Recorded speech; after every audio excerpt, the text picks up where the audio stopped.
Good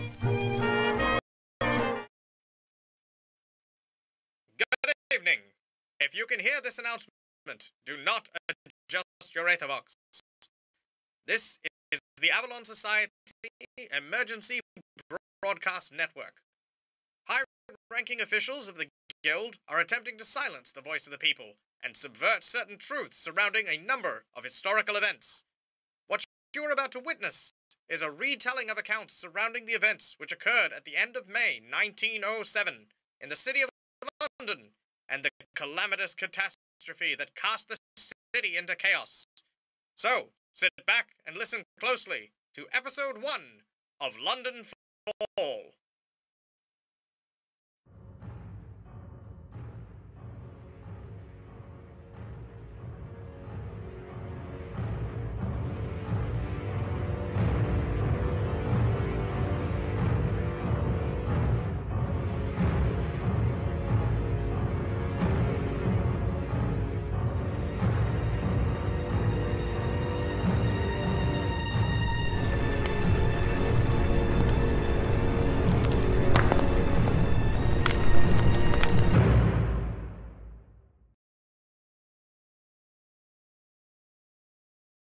And welcome, my name is Michael and I am the Dead Aussie Gamer, and welcome to Through the Breach Avalon Society London Falls. We've got an awesome game lined up for you guys as this series unfolds with some of my favorite role players from around the world. Let me, of course, introduce you to the star-studded cast that we have here for you today, starting, of course, with none other than Till from Dungeon Fog. G'day, Till. Tell us about yourself and what you'll be playing today for us. Hi everyone. My name is Till. I'm the CEO and founder of Dungeon Fog, the online map-making tool. And I'm very happy to join this show because I'm going to play John Scarpati, an old, a little bit shady sir, a professor of archaeology who is about to retire and is looking for his successor to hand over his shady network of smugglers and informants, and he might have found one, which you're going to meet later. Very cool, very cool. And of course, assistant to Professor Scarpati is another one of our characters, being played, of course, by Anthony. G'day, Anthony. Tell us about yourself and what you will be playing today. G'day, guys. I'm Anthony. I'm playing Billum Westchester Lurks. I'm a gremlin. I'm a scamp, and yeah, with a long con. Scamp with a long con. I can't wait to see what that long con turns up in this adventure. And of course, we also have the ever fabulous, ever wonderful, very curly Janet from World Anvil, playing Hortensia. Tell us about yourself and Hortensia a little. So I am Janet from World Anvil, which is a world-building software and campaign management system, and it's pretty great. You should go check it out. And I'm playing Hortensia, who is, or to give her full name, Primadonna Hortensia Fiddlewick. She is an opera singer and illusionist, because we are, of course, playing in a space where there is magic. Love it. And she, beyond the veneer of the bright stage, there are some things going on behind the scenes which are going to be very interesting to uncover in these this little series that we're going to be running. Fabulous, awesome. And of course, next, of course, on our list to sort of also talk about the incredibly fabulous Mhaire from Orkenspalter TV playing Ludovica. Tell us about yourself and the character you play. Hi, I'm Mhaire from Orkenspalter TV, and I'd like to say, the preeminent YouTuber Twitches for role-playing games, RPGs, tabletop RPGs in Germany. And I'm playing Ludovica Wilhelmina von Droste zu Möllenbeck, because if you go German, go full German. And yeah, she's not exactly alive, but she's still around, and she's a secretary and person taking care of everything no one else thinks of for this very special tiny society. Yep, excellent, excellent. I'm definitely going to A, never say that full name, and B, I'm also going to remember that phrase when the undead turn around and say, they're not alive, but they're still around. That's a fabulous way to describe them. And of course, last and certainly not least, from the great GM channel itself, Guy playing the role of Edward Sebastian Hargrave Montague. Tell us about yourself and the character we'll be seeing today. Well, I feel I should actually point out, before we begin, and I'm just busy making sure that I have them here, I just need everybody, here we are, we're fine now. I need absolutely everybody, that's everybody here, and obviously everyone watching as well, because that's how it works. You all have to sign this non-disclosure agreement, which means that you're not allowed to talk about anything that you see here or understand as a result of our actions taken during this course. Unless, of course, it's on social media, in which case you can share it as much as you like, of course. Just don't say anything in that tweet, otherwise we will have to find you, and then you will be prosecuted to full extent of the law, of course, because that's how it works in terms of if one is going to follow the law, and also to unfortunately play with those that are not yet or have ceased to be living, or are, you know, small and green and slimy. But anyway, that's what that is. And yes, of course, I'm playing Edward Sebastian Hargrave Montague, a barrister of quite some skill, I should say, who is going to be very irritating, I think, until he gets shot. At which point, then it's absolutely fine, because I have an objection, you see, over here, which clearly says objection, so I can't be shot. Says so on the document, actually. Yeah, let's see how that runs out. All right, so as always, all of the oh wait, I should introduce myself. Hi, my name is Michael, Dead Aussie Gamer, as per mentioned. And if you've ever watched any of my shows, you know that I don't like audiences to sit back and be observers to my fun and excitement. So I've got a whole bunch of really exciting donation-based rewards for you guys to influence the action as we play today's game. Now, Through the Breach is a card-based adventure game which involves flipping cards from the Fate deck so that we can see whether or not the players succeed or fail in their challenges. However, they can provide themselves opportunities to flip with an advantage or a disadvantage, and you guys can provide them an advantage or a disadvantage by donating 10 Australian dollars. And for that low price, you can help them overcome various encounters and catastrophes. For the price of 25 Australian dollars, you can create a plot twist. Our dear friend behind the scenes, Eddie, is of course ready and waiting to hear your plot twists, and he will sneakily send me ideas that I will then implement into the game post haste. And of course, last but certainly not least, for the grand old prize of $50, you get to create an NPC with Eddie, and we get to throw that into the mix of today's game, which you absolutely will see more than once, because, you know, I hate the idea of NPCs only showing up for once and then being, you know, going away. But why donate at all? Why do all of this? You know, what if I want to really stick it to the players? Well, guys, if we hit $100 earned in any stream, we are going to throw a boss monster at our group. This could be a giant robot. This could be a giant alien. It shows up. It's fun. It's awesome. It's terrifying, and definitely makes the stream a little bit more interesting. So if you do feel generous enough to, of course, help everyone out, then, of course, hit that donation button. Otherwise, the least we ask is that you press X in chat right now to sign Edward Sebastian Hargrave Montague's contract so that we may begin today's adventure. All right.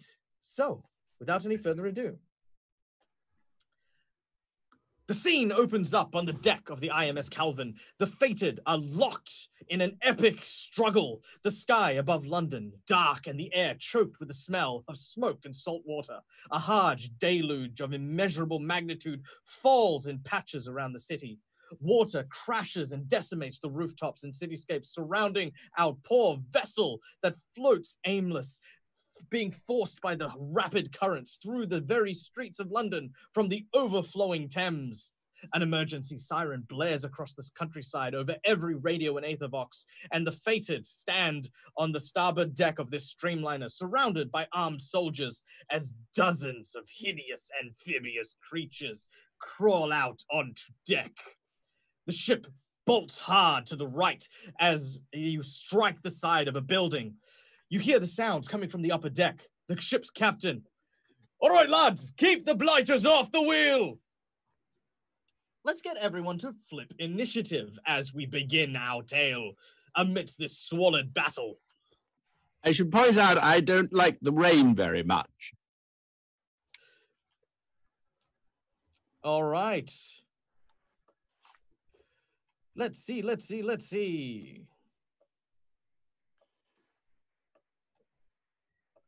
So on our little list here, we have, starting from Ludovica, what initiative do we have? I flipped mine, and that gets a +5. Oh, I'm really quick. 14. Okay, 14. Okay.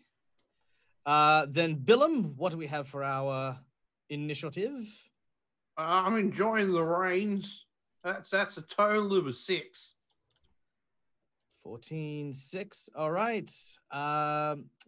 Professor Scarpati. Well, that shaking is really putting me off. I can't really find my attention. I'm at a 4. Oof, okay. Very well, at a 4.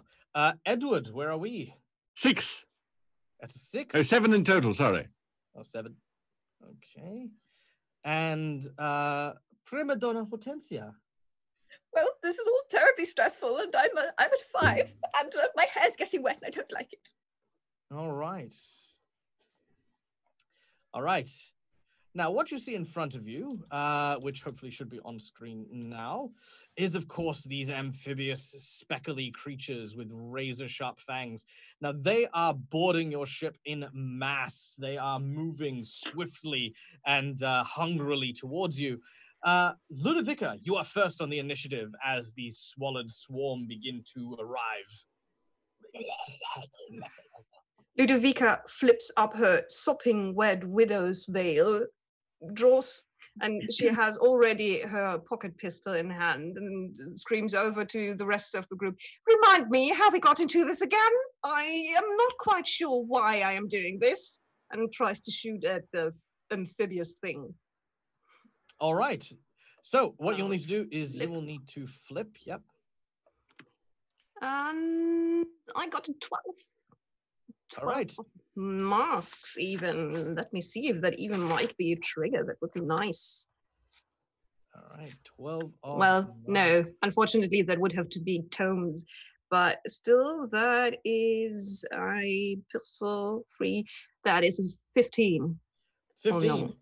No, a 15 is perfectly fine. However, you don't need to flip for damage in this case because as several of these creatures start charging towards you, their gait very similar to that of a gorilla, sort of moving with their upper bodies, sort of lunging them forward. Your pistol fires and finds purchase between one of their eyes. The creature slumps immediately to the floor, but a second, crawling over the body of its fallen comrade, begins to make its way towards you as well. You have 2 actions in your turn. What would you like to do with your second? I shoot at another one of the creatures because there's not much space to go and hide. Very well. Make your second attack. Oh. Give me 1 card. 1 card.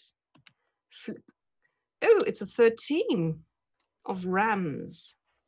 So that's a 16. Okay, a 16 of rams. With a 16 of rams, again, you fire as this one sort of leaps upwards to try and grab onto you. It shoots it in the chest and knocks it over the railing. It falls back into the water, and you hear this almost satisfying squelch as the side of the ship crushes it against the stone bricks. The creatures then get to move. As a collective force, they move, multiple bodies scampering and crawling over each other. They surround the group as they make their advance. The first, heading for what they think is the weakest, the small, innocent-looking gremlin. One of them pounces. Billum, I need you to flip your defensive jewel as this one jumps towards you. Oh, Christ. Defense. What's that? We're looking at a total of 12. 12. With a 12, as this one leaps upwards to try and catch you, it just narrowly misses. Its hand scrapes along a pipe just above you and fills the air with steam from the engines. It hisses as the hot air suddenly blasts it in the face. Another one seems to move around and attack the next biggest one, which of course happens to be Edward Sebastian Hargrave Montague. This one seems to confuse you with some sort of turkey dinner and intends to plunge its teeth into your hide. Flip me a defensive duel, if you would be so kind. Ew. Oh, yes. Well, unfortunately, I'm busy raising up a little objection piece of paper, and so my defense is a grand total of 4. No, you can't attack me, actually. I work for the city. All right. Believe it or not, are you actually going to be using your objection ability? No, not yet.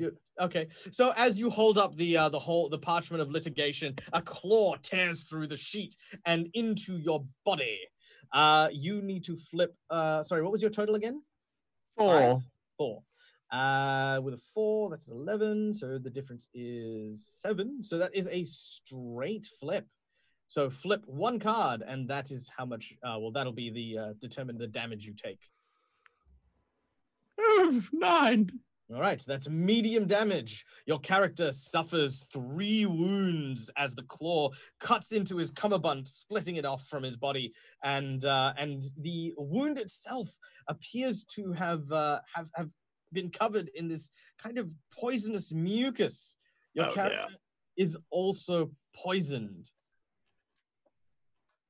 Great. All right. As we continue forward, it is now Billum's turn. Oh, God. They're bloody big. Professor, get out of here while you can, all right? I'll take care of this bunch. I'll pull out my fighting claw, and I'm going to try and grapple on top of one of these big things and stab it a couple times in the head. All right. As you pull out what looks to be a rather nasty and vicious-looking clawed weapon, you strike at this creature. Flip your attack if you'd be so kind. That's an 11. An 11 in total? An 11 in total is precisely what you need to hit. Now, in the case of Through the Breach, hitting exactly what you need means that you will flip 3 cards and take the lowest value to determine your gradient of damage. So, what are the 3 cards we get? All right. That's a 5. Oh, I don't like that. That's a 2 or a 1. And that's an 8. All right. Sadly, with a 1, however, that is weak damage. So, on your weapon, what is your weak damage? I do a 1. All right. You scratch and deal 1 point of damage, but these creatures, you realize, are a lot more weaker than you'd expect. As your claw stabs into them, it's almost kind of got the consistency of tapioca as your claw just cuts through this one individual, and it too falls to the wayside. You have a second action. All right, well, I'm going to charge at the next closest one over and try and slide underneath it and garrote its stomach with my claw. All right. You begin to move and duck. Make your attack as you go into a power slide. The deck is incredibly slippery, so you actually get a lot of traction from it as you slide between its legs. That's a 15. It does not see it coming as your claws rake its midsection and pull. Deal your damage, which is a straight flip. Oh, yeah, that's 10. All right. Another beast falls, tripping over itself and laying its blood all across the deck here. Next up, Edward, it is your turn. I've been done in, I'm afraid. Also, Primadonna, you shouldn't be wet. Your audience shouldn't see you in such a bedraggled state. But I'm poisoned. Does that affect me in any way? It will affect you at the end of the round. You will take 1 point of damage unless someone may use the assist action to basically just sort of help scrape off the poison from your wound. Ah, right. Well, in that case, is the creature still in front of me still alive? There's a... Oh, sorry. Yes, the one in front of you is still very much alive. Well, then I think it is my legal and moral duty to point out to it that it's going to get shot. I'm going to try and shoot it. Very well. Flip and make your attack as you fire your weapon. 7 plus that is 7. 7 flat? That's still fine. Because you've beaten it by 2, you beat it by a weak margin, meaning you flip 2 cards and take the lowest. Well, there it is. There's the 1. We were hoping for that. So 2 points of damage.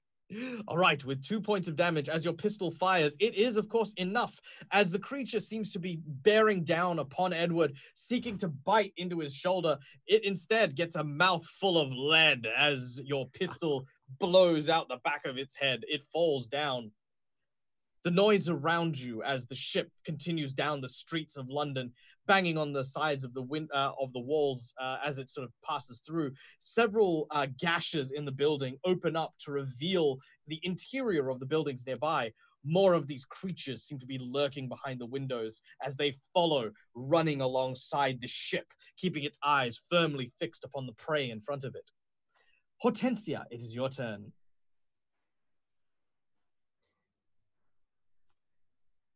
You seem to have lost your voice, my dear. Beg your pardon. It's a dignity for an opera singer to be muted.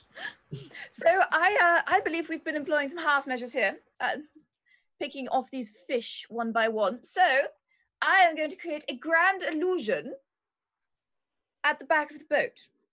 Mm-hmm. It's going to be something very delicious looking. It's going to be an opera singer. So I'm going to create a version of myself on the back of the boat, standing and singing and looking like a delicious morsel to be eaten that is very distracting. Very well. As you are conjuring and casting an illusion, I'll need you to make a illusionary flip using your using a flip plus your statistic for conjuring illusions. I will do that thing. All right. That is my flip. It is not wonderful. It's not considered a duel, is it? It is a duel. It is a duel, 100%. Objection! Objection, Your Honor! I feel that was a bad representation of my client's capabilities as an illusionist, which I would remind all of you you're under non-disclosure not to talk about in public, considering it's an unmitigated use of magic in public space. But it's an objection. Very well. Due to my lawyer, ladies and gentlemen, because all I could afford. Now, due to the powers of your lawyer may discard a card from their Hand of Fate. The Hand of Fate, ladies and gentlemen, is a special gift that is given to each of our players that allow them to twist and bend fate at their whim. Edward has the ability to object to any duel that has occurred. We then ignore that result, and you get to try again. So, if you would, please, have another crack. So I'm going to draw again? Yes. Not the whole deck, however, which is what I just picked up. No, just one. That is a 6 of crows. Well, that's better, certainly. They don't look like terribly intelligent fish. Yes, however, as you are casting magic within the realm of Earth, it is quite difficult to cast it, and you require tomes as a suit on your card to be able to cast your illusion well. You may, however, use a card from your Hand of Fate to cheat fate and allow you to I am going to do that. Enough of this namby-pamby fiddling around. I'm going to slap down a card, and I'm damn well going to get this illusion started, thank you. All right. You watch the back of the ship as the aft slowly, almost seems like it sinks. What you see in front of you is the rising of an immense wedding cake covered in profiteroles that create these baubles around this very ornate dress. You can see the seams of a chocolate fountain pouring ribbons around this immense figure. And slowly but surely you watch as these delicacies, eclairs, sweetbreads forming and creating this rather large, very, very attractive looking opera singer whose hair itself are swirled curls of lint chocolate dripping down as her ruby red lips made of strawberry jam begin to belt a famous aria from Hortensia's catalog. Actually, what she's singing is yum yum yum yum, come and eat me, yum yum yum yum yum yum yum yum. So delicious, so nutritious, yum yum yum yum yum yum yum yum yum. With little restraint and a lot of reckless abandon, you watch as much of the swarm is very, very much captivated by this giant cake woman. They begin to mount an assault on this delicious profiterole person. They jump up and they try to dig their claws in, but seem to be struggling, as of course the grand illusion has them in its sway. Professor Scarpati. Yes. Yes, it didn't take my assistant Billum's recommendation to find a way to retreat. I was already halfway to the next door, using my walking cane to stabilize myself while I'm hobbling over this shaking floor. And I'm trying to look for, is there deck crew on the deck? Are there still any? Indeed, there are plenty of deck crew who are also using wrenches and pipes, bits of rope, and even their bare knuckles to try and fight against the horde coming at them. Do I see the captain or someone who's like in charge? Yes, indeed. Behind you is a second rise to this ship. Getting a good look at it, you notice that it is in fact a cruise liner, like a steam liner kind of thing, which has a platform just behind where you are that rises up to where the wheel is, and as well as an enclosed space. There you could see a rather, grizzled-looking sailor and a couple of his crewmen who are steering the ship through what they never thought they'd have to do, is the middle of the road. As they narrowly try to bank in order to follow not only the ever-rising rapids of freezing cold, frigid, icy waters, but also avoid the various cars and lampposts and things that are also in their way. Would I be able to reach the captain within my round? Would I be able to get to him, or is that like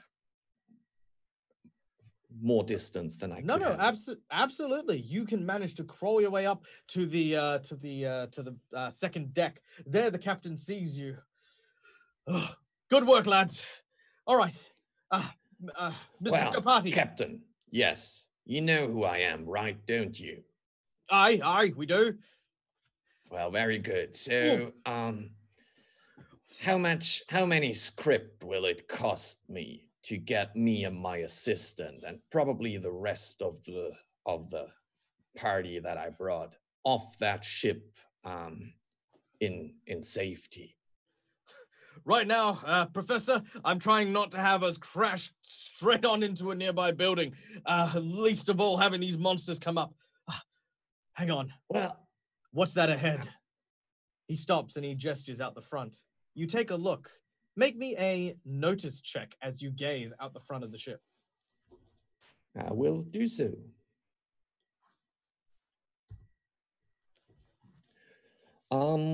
That is a 10. All right, with a 10, you cast your gaze outwards, forward, and what you see in front of you sends a chill down your bone. It appears as though someone has created a barricade, a large stone wall that has been erected, made of ballasts of sand and basically these large sacks of heavy bricks. The ballast is stopping the floodwaters and rising just above the surface. If your ship hits this barricade at this speed, the entire front shall collapse, and you will all be sent on a very, very short trip into this water. He yells out, "We have to dodge, we have to avoid it!" Can I help him? Can I help him turn the wheel? Like I assume that he's trying to pull on the steering wheel to get away from that, or you kind of go to assist him, and well, quite quickly you realize why he can't turn away. There is, of course, this awful screeching sound as you suddenly list to one side, and it immediately collides with another one of the buildings. Everyone can make me an athletics check if you can, as the ship suddenly heaves, scratching against one of the sides. Athletics would be a grace-based skill? No, that would be a might-based skill. A might? Oh, good. Even worse. Yes. Athletics, you say? All right. Your target number is, of course, a 9. I got a 4. Well, that's a shame. All right. Anyone who failed to get a 9 is immediately knocked prone as you are thrown to one side. Anyone who got less than 4, that is not including 4, but anyone who got less than 4 is thrown overboard. Did we have anyone get less than 4? No, I got exactly I got 4. a 1. Wow. Is that a 1 after you've added your bonuses? That is a 1 after I subtracted my bonuses, yes. All right. So you hear the captain suddenly go, Mr. Scarpati, what's with... Mrs. Mr. Scarpati? John? He kind of says, well, he yells down because he has no idea what's happened. He yells down to the rest of them. Listen, we're coming up on a right angle. We're going to try and turn onto that street, but we need to club hold the ship. I have to get one of you guys onto the port side anchor and let it loose. Do it now. Michael, do we notice Professor Scarpati going over? I got an 11 on my athletics. So do I notice him going over the side? Well, let's find out. Anyone who wishes to, keeping in mind, of course, that this is a game where you have a deck of cards, meaning that every check slowly makes it more stacked in the favor of either high or low cards. Anyone who wishes to may make a notice check amidst the battle to notice Mr. Scarpati and his recent dalliance away from the ship. 10. Be lucky. I'm still singing about cake. Well, a 10 is actually okay. We've got a 13 and we've got a 10. What is our total notices on those? That's a 14 on my end. Nice. 18. 18. Okay. Yes. Very nice. I see everything. Very well. All three of you notice as when you strike the when you struck the edge of the actual building, you notice that one of the creatures in one of the buildings was actually clinging onto it, Spider-Man style, onto one side. As Mr. Scarpati whisked past, it seems to have lashed out with a long and clawed tongue that sort of reached out like this almost bit of taffy and just pulled him from the cabin. He is being grabbed from the back of his shirt as he lunges backwards. You guys have a chance to interact before he fully leaves the ship. Any one of those three people may, on their turn, do something to prevent Mr. Scarpati's departure. In the meantime, however, we return to the top of initiative where we go to Ludovica. Ludovica is prone and she sees Scarpati getting nabbed off the ship. What can she do if she's prone? Probably everything. Stand up prone and does fire. Not, yeah, prone only really hinders you if you attempt a melee attack action. Everything else is still well and truly within your capabilities of doing. Then she gives a ladylike little oof. But she's got no breath to. Yeah, I was going to say. She might do anything. She's basically fine just to live background. We're losing a professor. Do we need him? That's me. I mean, that's me, Professor. Oh, yeah. Your meal tickets. Then she tries to shoot the creature that's nabbing Scarpati, not thinking about the fact that he might drop to his death. She kills it, but Very well. Make your attack as you fire at the one lone. Nice hit. Wow. Okay. You take aim with your pistol very carefully. Because keeping in mind, you are moving forward at the same time that you're approaching where this guy is. You're taking aim and trying to time it right, and bang, with a single shot, The bullet runs straight past the crewmen over the heads of the swarm and finds the rib of one of these creatures, which immediately lets loose a squawk like a parrot as it sort of falls into the water. Scarpati, you are no longer being pulled. You land hard on the deck. However, the clawed tongue is still attached to your back, and the weight of the creature, now dead, falling into the water behind you, is pulling you backwards along the deck. The swarm, currently biting and clawing, scritching and chewing at the illusion, can't seem to break free of the notion that there is food here. However, one of the nearby ones that is following on atop the building leaps for the giant opera singer and passes straight through her cake-like head and lands on the roof of the captain's second-story little enclosure. The claws digging into the roof. You hear the captain from below going, "Help! Get the anchor. Don't worry about us. But if you can, that's also not a bad thing." And that's all they do this round. Billum, it is now your turn. Seeing the professor on the deck with the clawed tongue on his back, the first thing I'm going to do is run over that clawed tongue and try and sever the tongue from that thing's goddamn mouth. All right, you rush over and you have your claw in hand. You sort of bring it down as hard as you can. There's a splurt of this green oozy blood as the tongue comes loose. Professor, you feel the tension no longer pulling you backwards. You're right, Prof? Yeah, wow, thank you, Billum. Thank you, Billum. I will not leave your side anymore. I think getting off the ship was my intention, but getting off the ship that way was not really my intention. I wouldn't want to intend that myself. Yeah, let's stick together. All right. We then move on to Edward, your chest starts to feel this slight irritation, this burn as you take 1 point of damage from your poisoned injury. I thought you said I'd take poison at the end of my turn. So I took 1 poison last turn. Oh, sorry, no, it's at the end of the round. Technically, it would have been after Professor Scarpati. Okay, all right. So yeah, but once poison ticks down, it's gone. It's not an ongoing effect. It's just you are poisoned by a certain number. You take 1 damage every round until that number is depleted, which in this case was just 1. So, are there any more of these creatures on the ship apart from the one on the roof? One on the roof, and there's about a half dozen fighting various soldiers and sailors. Oh, that's fine. They're not part of the contract. That's all right. And the captain is shouting to drop the anchor on the port side. I haven't got a clue what any of that means. I mean, what the hell is a port? Rather than know that you have after a case.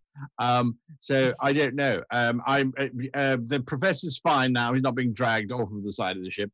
I will randomly shoot at one of these creatures, trying to make my way towards the Primadonna, however far away she might be, because I can see that she's starting to look absolutely awful in this. So I'm taking off my coat so that I can give it to her, because the public can't see her in such a disheveled state. Very well. It would be bad for sales. So yes, I'm going to shoot at one of them and move my way over to the Primadonna. All right. As you watch Edward begin to huff his way across the deck, he takes shot at one of the creatures attacking the sailors. He 12! Strikes. Wow. Yeah, he strikes. That is a straight flip for damage as your pistol. You almost don't even look. You're sort of like, it's kind of while you're taking off your coat, you sort of just and take a shot off to the side. It does indeed kill one of these creatures as it sort of rolls onto the deck. One of the sailors, sort of who has been battling this guy, looks at you and says, "Oh, gee, thanks, sir." Primadonna, Ludovica looks very surprised.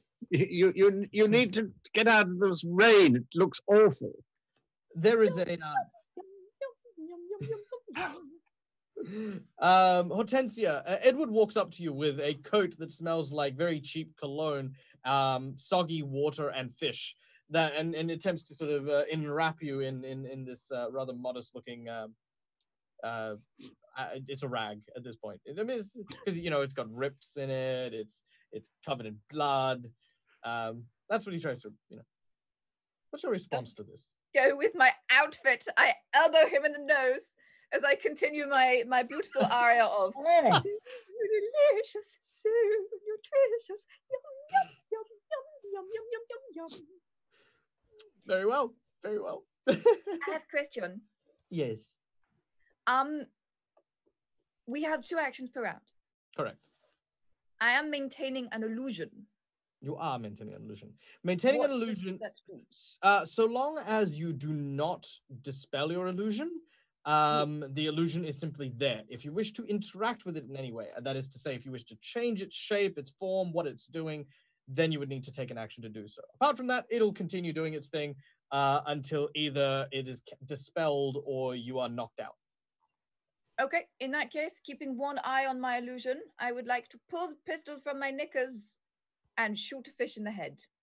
Very well. Do you wish to shoot any particular fish or just yes, wildly? The one on the roof. There's a fish on the roof.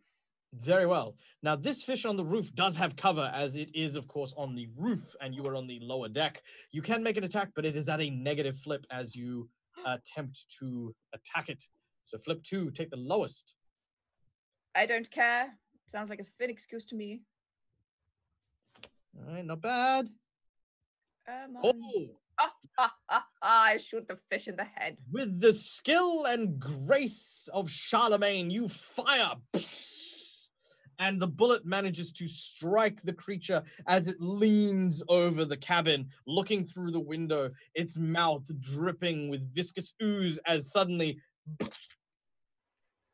it's just spread guts and gore over the window. The captain sort of says, "Get out there, soldier!" As one of these small intern-looking guys sort of says, "Yes, sir. Sorry, sir." And he sort of begins scraping all the guts off the front.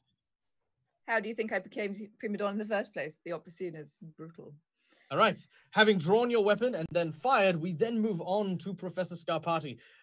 There's one positive sign of you being dragged across the deck, and that is, of course, you are now on the port side, not too far away from the anchor. Well, I think I've heard what the captain shouted, so I will say, "Come on, Billum, help me. We need to lower the anchor." And I will hobble over to the anchor and I will try to release it. Is there anything in my way that I need to shoot on the way there, or can I reach the anchor? No, not at all. You can absolutely reach the anchor. However, to activate it, you must either make an athletics check or an engineering check in order to try and drop the anchor. Can I shoot the anchor? I will. What weapon do you have? I'm not going to say no right yet, okay? But if you've got like a pocket pistol, I'm going to, Yeah, no, I don't have a pocket pistol. I have a Gatling Derringer, which has a little bit of oomph. But still, it's like I will try my best to manipulate that thing with my bare hands. So you want me to do, what did you say, might? An athletics. So yes, might if you don't have any ranks in athletics. Yep. Oh, that is, I flipped a 10 minus 2, which is an 8. Oh, very close. Very, very close. So close, in fact, that you actually managed to get it. As you pull on the lever and it suddenly drops into the water with a splash. It's sort of, you can hear it underneath the surf. As it's being dragged across the cobblestone, until suddenly you hear something catch, a crunch as it locks in between a light post and the door of someone's house. Suddenly, everything shifts 90 degrees. It turns as the strain of the ship pulls you to one side. The ship is almost vertical just from the arc that it spins in order to try and avoid the actual barricade. You smash and careen and they hear the scraping of the keel against the other side of the building as suddenly the actual anchor snaps and with a crash it readjusts and splashes down, having turned 90 degrees into an adjacent street. there's a big sigh of relief as the group cheers. Many of these creatures were thrown clean of the ship in this turn. I would like to maintain a posture as if that was exactly what I was always intended doing, and I will lift my head a little bit and then lean onto the anchor mechanism, the lever. Very well. You do so. A little warning next time, Professor. Yeah, it was a close call. I had to decide quickly. Apologies, Lady Ludovica. Apology accepted. As the ship moves forward, there's almost a more peaceful current running through these streets, but there's something odd. There's a swell that causes the ship to suddenly rise almost to the rooftops of the buildings and then back down. Something moves, winding ahead. You watch as it reaches a parked area and turns. You watch as this creature rises out of the surf. At first, it gets to about halfway the height of the ship, then continues to grow till it is equivalent looking at you from the lower deck, and continues to rise even further to the second story, then the third, then the fourth, then the fifth. It looks over the illusion of the cake opera singer. Yep. This being, this giant eel, whom I will now share. That's a big gator. With a screech that rattles and shatters the windows, you watch as its jaw distends and opens into two fanged mandibles, its central shaft parting ways with teeth on either side, and hundreds of gnawing, gnashing maws concealed within the carapace of its grotesque eel-like body, its tongue lashing out as it lets loose a terrifying roar that just shakes you to your very core. The ship careens towards this beast, and it lunges heading towards you. That is when it goes dark. And we go backwards, finding ourselves 20 hours in the past, prior to the chaos, the anarchy. You are in the city of London at around 7 a.m. Each of you have begun the day as you normally do. So, did you say 7 a.m.? 7 a.m. Well, in that case. Edward Hardgrave, you are awoken, as you are on most days, by your apartment rattling and shaking. The house that you stay in is beneath the rail line, and as the trains pass overhead at this time of day, there is a terrifying. Objection. Everything shakes. There is a knock at the door. You know to be the paper boy coming through his rounds. He knocks every damn time, and I have asked him repeatedly, do not knock on the door. It is 7 a.m. 'Tis an ungodly hour. All right. What do you wish to do? Well, I'll get the infernal newspaper before my next-door neighbor, Mrs. Thickwick, steals it. I'm convinced she's the thief. All right. As you sort of get out of bed and don your somewhat casual attire, you make your way to the front door and open it, finding, of course, a newspaper, just as an elderly woman seems to be trying to bend over to pick it up. Mrs. Thickwick, you have foiled witch. Foiled it is mine. Oh, it's you. I thought you died. I wish you had. So, I imagine that you are mixed up with all this nonsense about a protest, then? Litigation is ongoing. I thank you very much to keep your nose, as large as it is, out of my business. Thank you, madam. Oh, look at me, all fancy litigation. I remember not too long ago you were banging on the backs of ambulances trying to find work. It worked, didn't it? Only for this month's rent. You'll have your payment in full, I assure you. And of course, if you want to try and take me to court over the matter, you will find yourself in such deep amounts of paper that you won't have to steal mine every morning. Oh yes, no, I'm sure, and I'm afraid I could find Mrs. Ginger Snaps a more valuable representative than your paltry, trumped up self. She humps and she picks up her little floral apron, and with a flick of her hair, which drops some curlers onto the floor, she slams the door of her next door apartment. I'm fairly certain that's a health code violation. Ha! I slam my door too, and then open it and go back inside, and then slam my door. A few moments later, you realize that you've left the newspaper outside. No! I'll go and get the newspaper. Again, All right. Quietly, sneakily, so she doesn't hear me. Very well. As you do so, you sort of take your newspaper in and begin your morning rituals. As you read, the newspaper seems to have one very poignant article.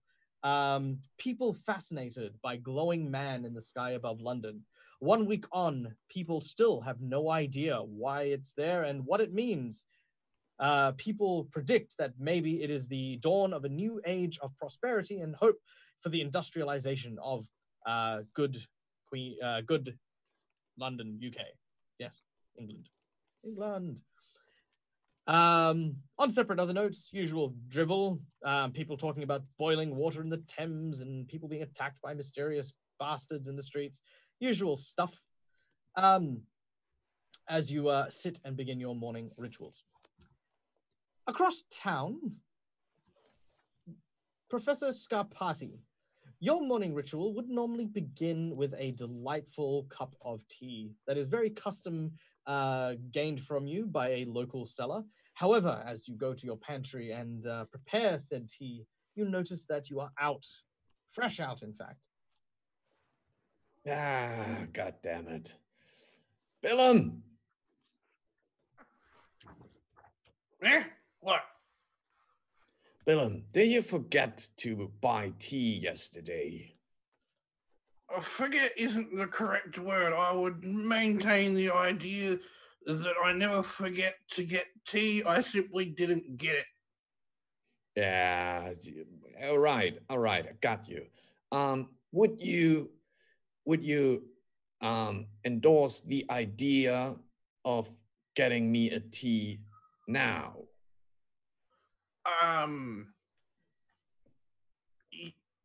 Yeah. You got any script?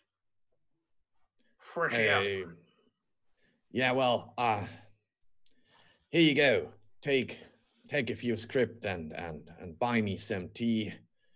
Bring me a newspaper if you're on the way out. As you command. Yes, I do. Billum takes the small purse of money and begins to make his way out. The journey is not too far away, about a 15-minute walk, but it's through a rather notorious area of London. You make haste, but this early in the morning, you don't imagine any of the ne'er-do-wells are up and about yet. In fact, you're barely up and about.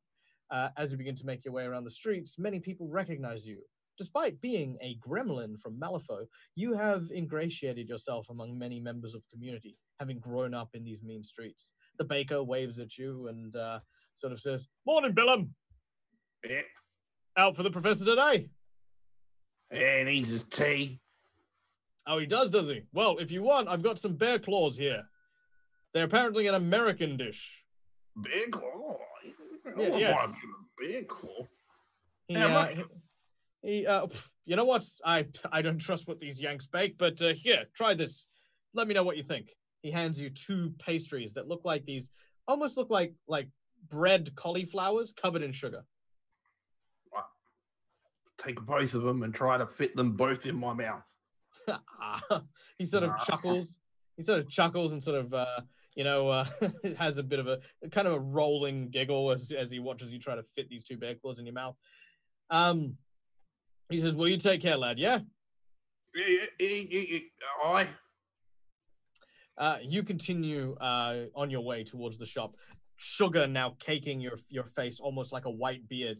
You catch a glimpse of yourself in the reflection of a nearby shop, and for a moment you mistake yourself for a gentleman of Professor Scarpati standing. Oh, I could be a gentleman. Look at me. Oh, chuffed up with a mustache. Meanwhile, on the docks near the Thames, there's a mist that rolls in this time of morning, making it difficult to see more or less anything this time of day. There, a woman dressed in black, Ludovica, is meeting with a rather salty individual about a particular business. All right, madam. It appears as though that will be the last of the shipments we put aboard this here vessel. Are you sure you don't want to get aboard yourself? I'm sure the sailors would welcome the company of such a distinguished woman. I very much doubt that. And no, I have made a reservation on another vessel. Now, please go about your business and take care of these things. He takes off his hat and he says, At your pleasure, miss. "All right, begin to hoist," as he makes his way over to his ship. The last of the belongings to Professor Albus von Stuck have now been loaded safely from the London office onto this vessel en route to Santa Fe. You're not entirely sure how the journey will go with such a reliable crew, but things have gotten dangerous in London. As you make your way back towards back to your I suppose place of work. Yes. Although decommissioned, you notice that there are lots of people walking around dressed in red attire, uniforms of the guild. The guild is known for many things. Their tolerance for those who were less than alive is not among them. You quickly try and find a way to move past. Now, as you travel through the streets, how does Ludovica hold herself? How does she present herself openly? Ludovica walks very upright, very proper. She's got her big handbag with a weapon hidden inside, and she's wearing all black with a widow's veil to hide her unnatural paleness, the fact that her eyes are glowing from inside with a greenish mist. And she's moving very purposefully with the constant clack, clack, clack, clack, clack of her heeled shoes. Very well.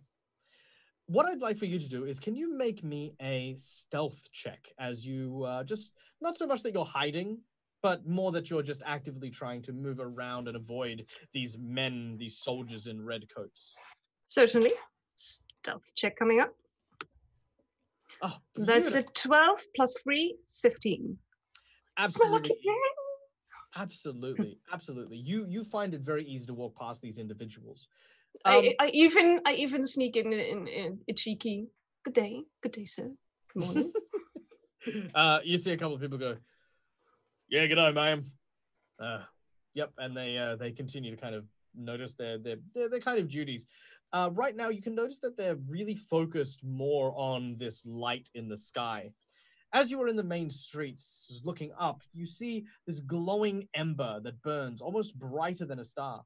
This time of day usually would have a certain din to it, but with the orange light wafting from this whatever it happens to be, it almost looks like it's, early morning, about 10, 11 o'clock instead of the wee hours of dawn. Suddenly you are approached by someone who is in a little bit of a hurry, being a little bit tardy, but not too tardy, fashionably late, some may say, to an appointment, an early breakfast with a potential client. A rather attractively dressed woman for this time of day.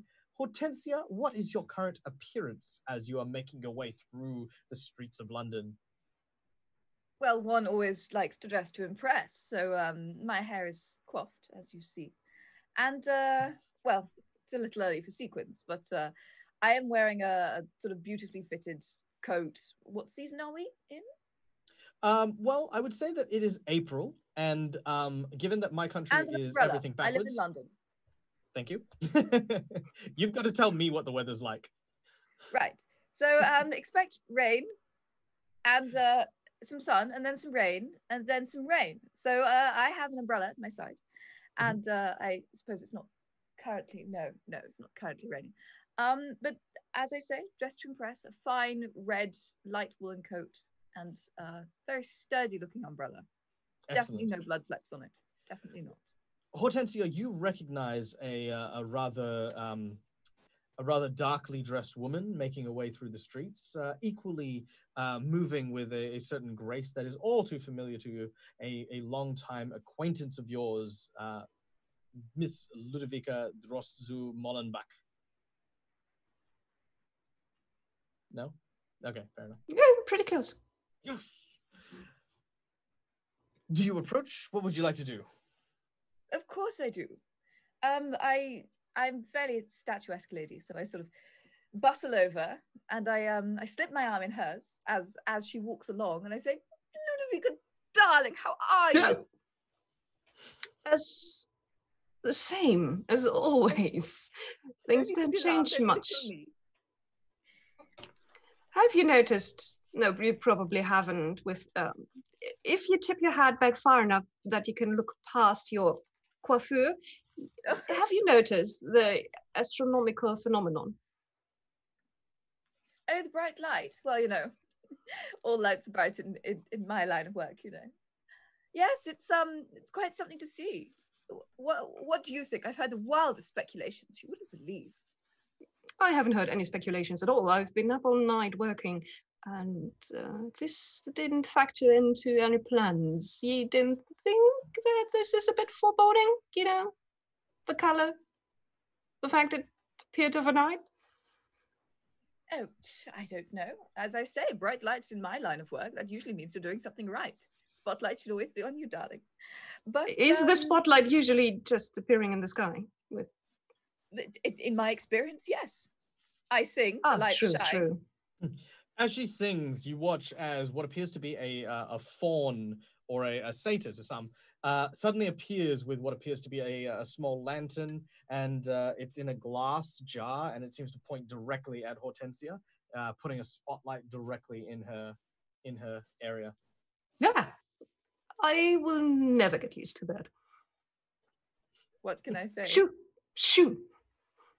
The faun sort of looks at you and goes, as it then turns into glitter. Star quality, darling. You can't manufacture that.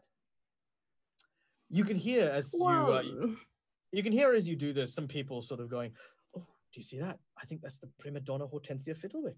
Ooh. Oh, it's so embarrassing to be noticed in the street. Oh, how embarrassing. Oh. Yes, incredibly embarrassing. Well, where are you headed, dear? Well, I thought I'm down to my last Roma fizz, you know. It's like a Bucks fizz, but with coffee. One has to, you know, treat oneself now and then. So I thought I would go find myself a few supplies. Oh, fine. Well, what do you use that for? Do you rub it in your skin or treat your hair? No, darling, it's for la voce. Oh.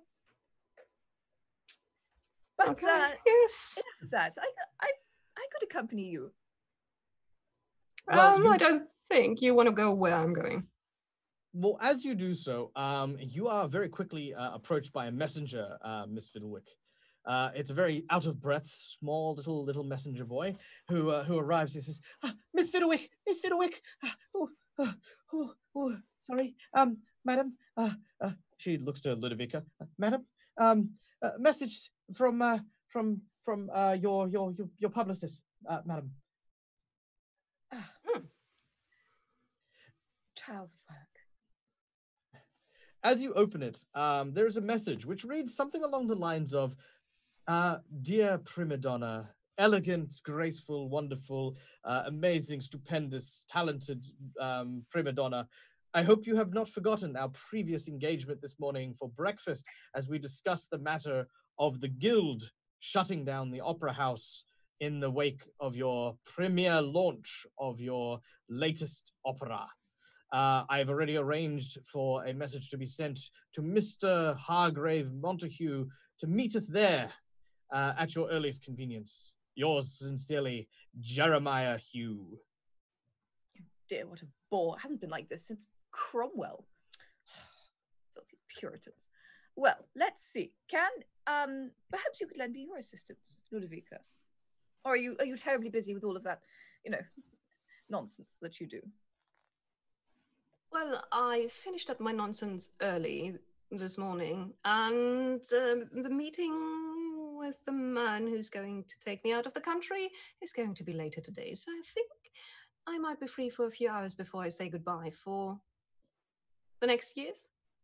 Oh, nonsense to all of that. Of course you're going to stick around. My new show is coming out soon, and on that matter, you must come with me because there's some horrible, repudious little man who wishes to shut the opera house. As if we could live without art. As if that is possible. So come with me, and we must shut this down immediately. So Hortensia begins to create this massive spiel about why the opera house shouldn't be shut down. As Ludovica very patiently listens and walks as well. Back at the house of Professor Scarpati, you are still waiting for Billum when suddenly your window rustles and there's the sound of pecking. Now, what's that? And I walk over to the window. You see in front of you a crow, or more specifically a raven. This raven bears a strange insignia, the insignia of an A being enwrapped by a serpent. I do remember that insignia, right? Indeed you do. It is a insignia of the Avalon Society, a secret organization to which you belong. Belonged. Belonged, my apologies. Right, so I would be like, I think I left that behind. What do they want? And I will open the window to let the raven in. The raven doesn't fly into the building, but instead simply corrects its posture so that it is now on the sill proper. As it does so, it opens its mouth, and you hear a voice, almost like a radio, emitting from the back of its neck. Dear Professor Scarpati, as a former member of the Avalon Society, you have served with great distinction to our organization for many years. For that, we are truly grateful. But in the light of the recent anomalies surrounding London, the strange, almost supernatural presence that seems to hang like a mist in the air, we once again will ask if you would reconsider returning from retirement. In these troubled times, a man of your wealth and experience would be an invaluable resource to the days to come. Please, we urge you. A rally is to be conducted this afternoon outside of the Opera House. There, one of our agents, Nolan Trelawney, will be in wait. Please, we hope you would consider going. Yours sincerely, and then there is no from whom. Yeah. The raven then sort of digs under its wing and flutters about. Yeah, I will shoo him away and as it close the window while I'm muttering to myself, wow, they can be so nice if they want to, but if they don't want to, they convince you to leave the society because you're too old for them. And now they're coming back. Well. Billum, at this point, you enter the home with your tea in hand. Sadly, the frog. I got the tea. You got the tea. Well, and I've got news. So why don't you cook up the tea and I tell you something about the visit of an old friend, I would say. All right. What? White and no sugar? Yeah, as always, Billum. As All right, always. white and no sugar. I'm going to have mine with like 5 sugars. Yeah, I expected that. Professor Scarpati, you also noticed the, speaking of sugar, the rather large beard. Yeah, I will completely ignore it, though. It's like, yeah, that's Billum. And I would be like, Billum, remember the last time we went to the opera? When the big organ came up and I jumped him. Yeah. That was Yeah. a good day. I've got invited to meet a fellow over at the Opera House, and I think this is one of those invitations where it would be a bad idea to reject it. So why don't we make our preparations for visiting this friend, Mr. Trelawney, later that day? Is this the kind of visit where I strangle them? Or is it the kind of visit where I stab them? Or is it the kind of visit where I hide in the rubbish? We will see. I'm not sure. I'm not certain yet. Given the fact that I remember what those folks were about when I was kind of working for them, it might be all of those situations in non-particular order, but we will see. Let's get prepared, I would say. I'll pack the explosives. Thank you. That will be very helpful. All right. So, as Billum prepares the tea and the explosives, Billum, I would like you to make me a culinary check as you try to prepare the tea. And Professor Scarpati, I would like you to make me a history check as you prepare to meet this rather mysterious benefactor. Well, I say mysterious. Yeah. Culinary is a intellect. Culinary, I believe, would be charm. It's about using flair and finesse and being able to woo the food and drink into submission. In that case, I completely mix up the ratio of milk and water, and I put like a fingernail's width of water and a whole cup of milk in. Yep, he's basically giving you a tea-flavored milkshake. Yeah. As you've done this, Mr. Scarpati, what's the my history check is 14. 14, very nice. All right, with a history check, you recall that of course there is a person that you know within the opera scene. If there, of course, is a riot or any kind of protest that is to happen there, it will not, of course, happen without the knowledge of Primadonna Hortensia Fiddlewick, someone of which you are acquainted with. You know from your history check that she frequents a very lovely breakfast place called El Aroma, which is a small little cafe. If she is, of course, out and about for her morning ritual, she will definitely stop there for an aperitif and some small eggs Benedict, or whatever she enjoys. Has it already been publicly announced that the opera has been taken over by the guild? Is that common knowledge, or is that really It is new? not. It is not common knowledge. You, Okay. specifically from your history check, have become privy to the whispers that have happened around of the guild who have recently arrived in London and who have begun to make moves against people. So it would be in my interest to probably talk with Lady Hortensia about that to kind of bolster the knowledge I already have about that. Indeed. Okay, perfect. Meanwhile, in the cafe, Edward, you have obviously been sent an invitation to attend at El Aroma a meeting with the Primadonna due to your rather substantial investment in an opera show that is no longer going to be premiered due to the fact that the guild has, decided that it is too dangerous for public gatherings of such, and have sealed off the theatre district. As you prepare to leave, you are confronted and greeted by two guild officers who are apparently fixing bolts to your door, as well as to, of course, your neighbor. Morning! Why are you fixing bolts to the door? Oh, sorry, didn't realize that you were here, Squire. Did you want to be locked in or locked out? Locked in or locked Neither. out? Oh, I'm afraid this puts us in a rather predicament. Let me just get this for you, sir. As he pulls out what appears to be a guild notification as signed and sealed by the Lord Mayor.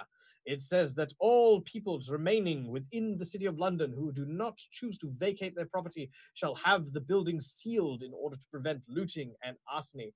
larceny.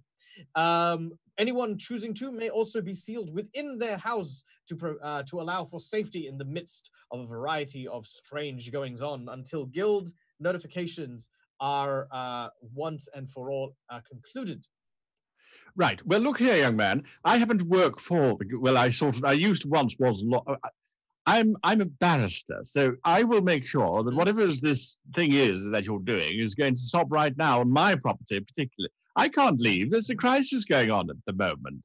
You don't understand. The Primadonna isn't in the headlines of today's newspaper. Look, it's about this stupid glowing man or some sort of nonsense or ridiculous. She's only at the bottom of the bloody page. This is an absolute travesty.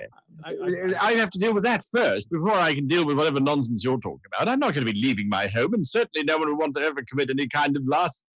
I see, sir. But you see, no. If you wish to file a formal complaint, you can head down to the guild outpost. Yes, I know the process. Thank you very much. You don't have to tell me about a job. Well. Best put it on the inside then. Oh, right, sir. Yes, no, we can manage something like that. You, with a huff, sort of turn your back on these guild swine and walk away. The two of them look at each other and say, "Do you remember what he said? He said, make sure that we do it right. Otherwise, he's going to get the law on us. Oh, yeah, better make sure we lock it up good and tight." They then continue exactly what they were doing and lock the door from the outside as they have completely forgotten what Edward has said. Edward, you make your way to the cafe where, of course, a man, a rather distinguished gentleman, seems to be sitting there awaiting your presence. He has laid out in front of everyone, in front of several chairs, coffee, some biscuits, and some toast, some bacon, a continental breakfast. You've seen the Times? Yes, I have. Please, have a seat, Edward. We need to talk. I should say we need to talk. Absolutely. Yes. Primadonna, how are you doing? I hope you haven't seen the Times. Oh, darling. Mwah, mwah. I never worry about the time. The time worries about me, darling. Listen, I can't stress enough how urgent this matter is. I'm sorry, madam. He sort of tips his top hat to Ludovica as he invites you. Please join us. Ludovica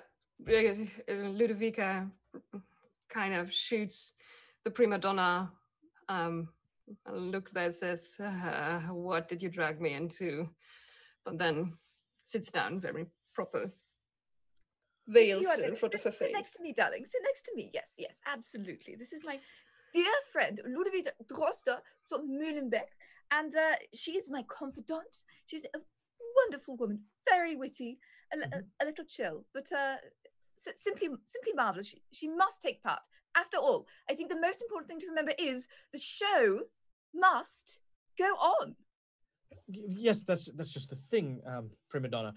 The show can't go on. The guild has forbidden it, and I understand. I understand that there is a substantial amount of investment going in, and of course, it is to my deepest regret to inform you. I'm simply the publicist here. Now, I know that you expressed potentially the start of a protest formally opposing the cessation of activities in the theatre district, but I need to stress, Primadonna, you are in no condition to present yourself in such an open and public space. There are dangers that I mean, Mr. Montague, I'm sure you can attest to this sort of thing. It's insane. She can't. Well, no, absolutely. I've filed with the city to have a stage built in front of the Opera House so the Primadonna would be seen more clearly.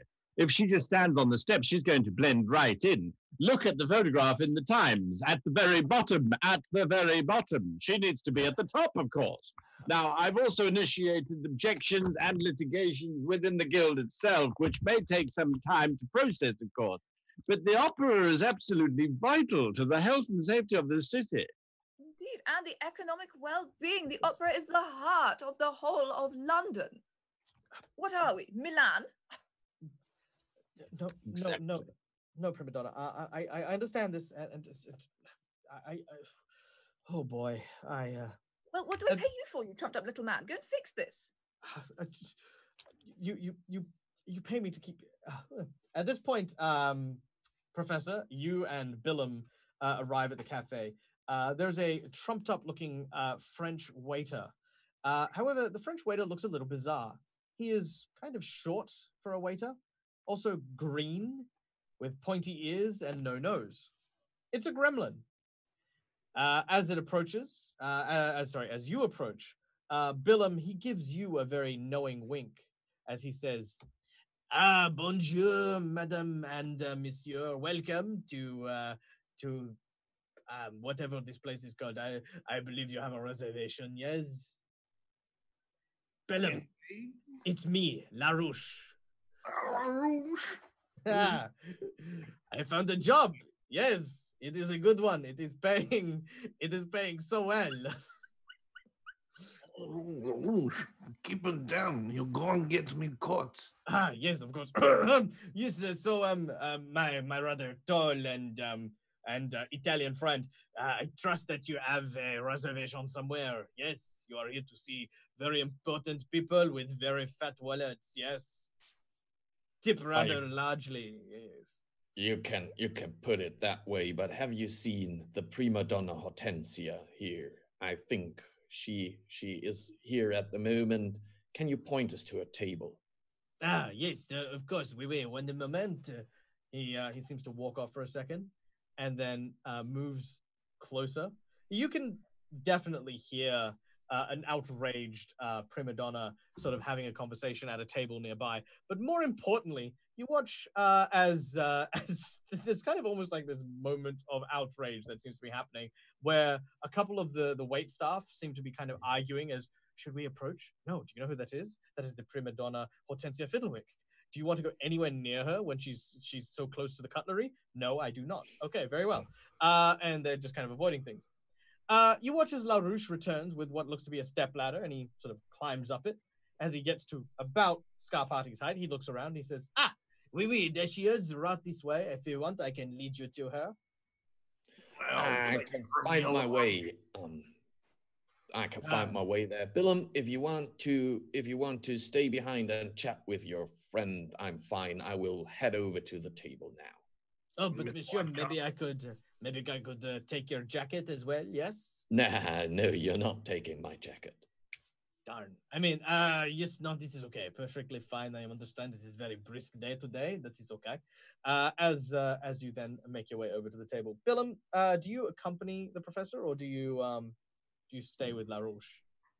I will accompany the professor because I will not miss my chance to possibly pickpocket these fat cats. Very well. As you walk past, LaRouche says, now remember, 50-50, eh? He already has that agreement with me. Oh. 50-50-50, eh? 50-50. Yeah, okay. Yeah. And he goes about pouring glasses of water into other glasses of water. He's not really making any progress. He's just, he's occupying his time. All right. As